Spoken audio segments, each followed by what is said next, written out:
Hi ಎಲ್ಲರಿಗೂ ನಮಸ್ಕಾರಗಳು. Smitha's magic ಹ್ಯಾಂಡ್ಸ್‌ಗೆ ನಿಮಗೆಲ್ಲರಿಗೂ ಸ್ವಾಗತ.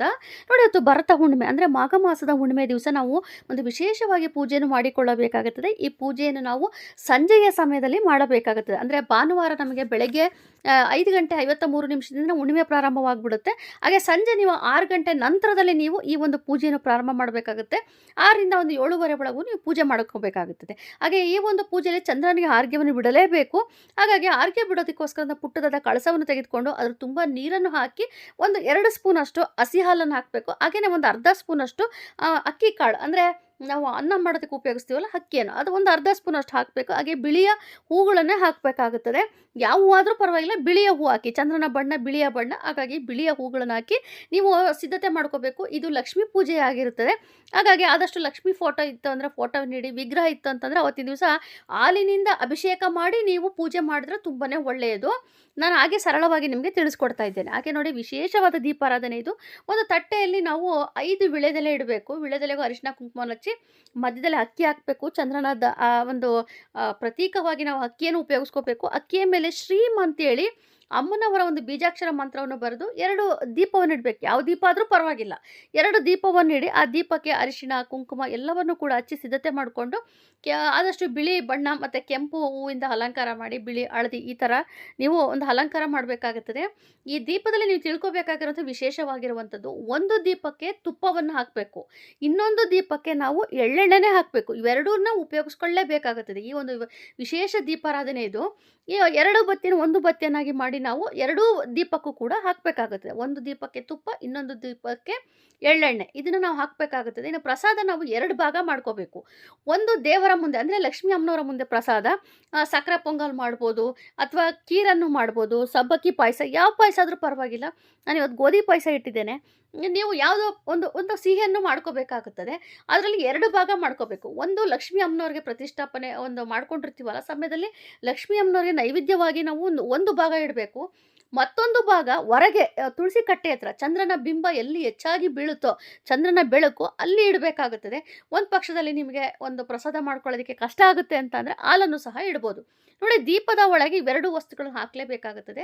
2 ಲವಂಗ, ತುಪ್ಪದೊಳಗೂ ಕೂಡ 2 ಲವಂಗ, ಹಾಗೆ ಎಳ್ಳೆಣ್ಣೆ ಒಳಗೂ ಕೂಡ 2 ಲವಂಗ, ಜೊತೆಲಿ ಒಂದೊಂದು ಯಾಲಕ್ಕಿಯನ್ನು ಹಾಕಬೇಕಾಗುತ್ತದೆ. ನೋಡಿ, ಈ ಪೂಜೆ ಮಾಡುವ ಉದ್ದೇಶ ಅಂತಂದರೆ ಬಹುಮುಖ್ಯವಾಗಿ ಆರೋಗ್ಯದ ಸಮಸ್ಯೆ ಜೊತೆಲಿ ಹಣಕಾಸಿನ ಸಮಸ್ಯೆ ಇವೆರಡೂ ಕೂಡ ನಿವಾರಣೆ ಮಾಡಿಕೊಳ್ಳೋದಕ್ಕೋಸ್ಕರ ನಾವು ಈ ಒಂದು ಪೂಜೆನ ಮಾಡಿಕೊಳ್ಳುವಂಥದ್ದು. ಇದನ್ನು ನಾವು ಭಾನುವಾರ ಸಂಜೆ ಸಮಯದಲ್ಲಿ ಮಾಡ್ತೇವೆ. ಹಾಗೆಯೇ ನೋಡಿ, ಇದನ್ನು ಕೂಡ ಇಂಪಾರ್ಟೆಂಟು. ನೀವು ಕುಂಕುಮಾರ್ಚನೆ ಮಾಡ್ತೀರಲ್ಲ, ಕುಂಕುಮಾರ್ಚನೆ ಮಾಡಬೇಕಾದ್ರೆ ಓಂ ಶ್ರೀ ಮಹಾಲಕ್ಷ್ಮಿಯ ನಮಃ ಅಂತ ಹೇಳ್ಕೊಳ್ಳಿ. 108 ಬಾರಿ ಹೇಳ್ಕೊಂಡು ಕುಂಕುಮಾರ್ಚನೆ ಮಾಡಬೇಕಾಗುತ್ತದೆ. ಹಾಗೆಯೇ ಕನಕದಾರ ಸ್ತೋತ್ರವನ್ನು ನೀವು ಹೇಳ್ಕೊಂಡ್ರೆ ತುಂಬಾ ಒಳ್ಳೆಯದು. ಹಾಗಾಗಿ ಹುಣ್ಣಿಮೆ ದಿವಸ ನೀವು ಆದಷ್ಟು ಕನಕದಾರ ಸ್ತೋತ್ರ ಹೇಳ್ಕೊಂಡು ಈ ಒಂದು ದೀಪಾರಾಧನೆ ಮಾಡಿ. ನೋಡಿ, ಅರ್ಚನೆ ಎಲ್ಲ ಆದ ಮೇಲೆ ದೀಪಾರಾಧನೆ ಮಾಡಿ ನೀವು ಮಂಗಳಾರತಿಯನ್ನು ಮಾಡಬೇಕಾಗುತ್ತದೆ. ಪೂಜೆ ಎಲ್ಲ ಆದ ನಂತರದಲ್ಲಿ ನಾವು ಚಂದ್ರನಿಗೆ ಆರ್ಘ್ಯವನ್ನು ಬಿಡಬೇಕು. ನಾನು ಈಗಾಗಲೇ ಹೇಳಿದಾಗೆ ಪ್ರಸಾದವನ್ನು ನೀವು ಇಡುವಂಥ ಸಂದರ್ಭದಲ್ಲಿ ತುಳಸಿ ಕಟ್ಟೆ ಹತ್ರನೂ ದೀಪ ಹಚ್ಚಿ, ಹಾಗೆ ಹೊಸ್ತಿಲಿನ ಬಳಿ ಕೂಡ ನೀವು ಒಂದು ದೀಪ ಹಚ್ಚಿಡುವುದು ತುಂಬಾ ಒಳ್ಳೆಯದು. ನಿಮಗೆ ತುಳಸಿ ಕಟ್ಟೆ ಮೇಲೆ ಸಾಮಾನ್ಯವಾಗಿ ನಾವು ಬಿಸಿಲಲ್ಲೇ ತುಳಸಿ ಕಟ್ಟೆ ಇಟ್ಟಿರ್ತೀವಲ್ವ, ಹಾಗಾಗಿ ಅಲ್ಲಿ ಚಂದ್ರನ ಬಿಂಬ ಬಿದ್ದೇ ಬೀಳುತ್ತೆ. ಆ ಒಂದು ಸಮಯದಲ್ಲಿ ನೀವು ಚಂದ್ರನಿಗೆ ಕಾಣುವ ರೀತಿಯಲ್ಲಿ ನೀವು ಆ ಪಾಯಸವನ್ನು ಅಥವಾ ನೀವೇನು ಹಾಲನ್ನು ಇಟ್ಟಿರ್ತೀರೋ ಅದನ್ನು ಇಡಬೇಕಾಗುತ್ತದೆ. ನಂತರದಲ್ಲಿ ನೋಡಿ, ಪೂಜೆ ಎಲ್ಲ ಆದಮೇಲೆ ಮಂಗಳಾರತಿ ಎಲ್ಲ ಮಾಡ್ತಿರಲ್ಲ, ನಂತರದಲ್ಲಿ ನೀವು ಆ ಒಂದು ನಾವೇನು ಚಂದ್ರನಿಗೆ ಆರ್ಘ್ಯ ಬಿಡೋದಕ್ಕೆ ಸಿದ್ಧತೆ ಮಾಡ್ಕೊಂಡಿರ್ತೀವೋ ಆ ಕಳಸವನ್ನು ತೆಗೆದುಕೊಂಡು ನೀವು ಹೊರಗೆ ಹೋಗಿ, ಈಗಾಗಲೇ ಪ್ರಸಾದ ಇಟ್ಟಿರ್ತೀರಿ, ಮನೆಯೊಳಗೆ ಯಾವ ರೀತಿ ಪೂಜೆ ಮಾಡ್ತೀರೋ ಹೊರಭಾಗದಲ್ಲೂ ಕೂಡ ತುಳಸಿ ಕಟ್ಟೆ ಹತ್ರ ಊದಿನ ಕಡ್ಡಿ ಬೆಳಗ್ಗೆ ಮಂಗಳಾರತಿ ಮಾಡಿ ನಂತರದಲ್ಲಿ ನಾವು ಚಂದ್ರನಿಗೆ ಆರ್ಘ್ಯವನ್ನು ಬಿಡಬೇಕಾಗುತ್ತದೆ. ಆರ್ಘ್ಯ ಬಿಡಬೇಕಾದ್ರೆ ನೀವು ಹೇಳಿಕೊಳ್ಳುವಂಥ ಮಂತ್ರ ಅಂತ ಬಂದಾಗ ಓಂ ಚಂದ್ರಾಯ ನಮಃ, ಓಂ ಚಂದ್ರಾಯ ನಮಃ ಅಂತೇಳಿ 11 ಬಾರಿ ನೀವು ಹೇಳಿಕೊಂಡು ಆರ್ಘ್ಯವನ್ನು ಬಿಡಬೇಕು. ನಿಮಗೆ ಗೊತ್ತಲ್ಲ, ಮೊನ್ನೆ ತಾನೇ ತಿಳಿಸ್ಕೊಟ್ಟಿದ್ದೆ ಸೂರ್ಯನಿಗೆ ಆರ್ಘ್ಯ ಬಿಡುವ ರೀತಿಯಲ್ಲಿ. ಅದೇ ರೀತಿಯಲ್ಲಿ ನಿಧಾನವಾಗಿ ನೀವು ಚಂದ್ರನ ಕಡೆ ನೋಡಿಕೊಂಡು ಓಂ ಚಂದ್ರಾಯ ನಮಃ ಅಂತೇಳಿ 11 ಬಾರಿ ಹೇಳ್ಕೊಂಡು ನಿಧಾನವಾಗಿ ನೀರನ್ನು ಕೆಳಗೆ ಬಿಡಬೇಕು. ನಿಮ್ಮ ಕಾಲಿಗೆ ಸಿಡಿಬಾರ್ದು. ಹಾಗಾಗಿ ಒಂದು ಪಾಟ್ ಮೇಲೆ ನೀವು ಆ ನೀರನ್ನು ಬಿಡಬೇಕಾಗುತ್ತದೆ. ಆ ಪ್ರಸಾದ ಮಾತ್ರ ನೀವು ಒಂದು ಕೊನೆ ಪಕ್ಷ ಒಂದು 10 ಗಂಟೆವರೆಗೂ ಹಾಗೆ ಬಿಡಿ. ಯಾಕಂದರೆ ಚಂದ್ರನ ಬಿಂಬ ಬೀಳಬೇಕಲ್ವ ಪ್ರಸಾದದ ಮೇಲೆ. ಎಷ್ಟು ಚಂದ್ರನ ಬೆಳಕು ಆ ಒಂದು ಪಾಯಸ ಅಥವಾ ನೀವೇನು ಹಾಲನ್ನು ಇಟ್ಟಿರ್ತೀರ ಅದ್ರ ಮೇಲೆ ಬೀಳುತ್ತೋ ಅಷ್ಟು ಶಕ್ತಿ ಇರುತ್ತೆ. ನೀವು ರಾತ್ರಿ ಒಂದು 10 ಗಂಟೆ ನಂತರ ತೆಗಿಬೇಕಾಗುತ್ತದೆ. ಆದಷ್ಟುನು ಎಷ್ಟು ತನಕ ಆಗುತ್ತೋ ಅಷ್ಟು ತನಕನಾದರೂ ನೀವು ಬಿಟ್ಟರೆ ತುಂಬ ಒಳ್ಳೆಯದು. ನಂತರದಲ್ಲಿ ಆ ಒಂದು ಪಾಯಸ ಅಥವಾ ಹಾಲನ್ನು ನೀವು ತೆಗೆದುಕೊಂಡು ಬಂದು ಯಾರಿಗೆಲ್ಲ ಆರೋಗ್ಯದ ಸಮಸ್ಯೆ ಇರುತ್ತೋ ಅವ್ರು ತೆಗೆದುಕೋಬೋದು. ಹಾಗೆ ಬೇರೆಯವರು ಕೂಡ ತೆಗೆದುಕೋಬೋದು, ತೊಂದರೆ ಇಲ್ಲ. ಪ್ರಸಾದ ರೂಪವಾಗಿ ಎಲ್ಲರೂ ಕೂಡ ಅದನ್ನು ಹಂಚ್ಕೊಂಡು ತಿಂದು ನಂತರದಲ್ಲಿ ನೀವು ಊಟ ಮಾಡಿ ಖಂಡಿತವಾಗ್ಲೂ ನಿಮಗೆ ಲಕ್ಷ್ಮೀ ಅಮ್ಮನವರ ಅನುಗ್ರಹನೂ ಸಿಗುತ್ತೆ. ಅದರ ಜೊತೆಲಿ ನಿಮ್ಮ ಆರೋಗ್ಯನೂ ಕೂಡ ಸುಧಾರಿಸ್ತಾ ಹೋಗುತ್ತದೆ.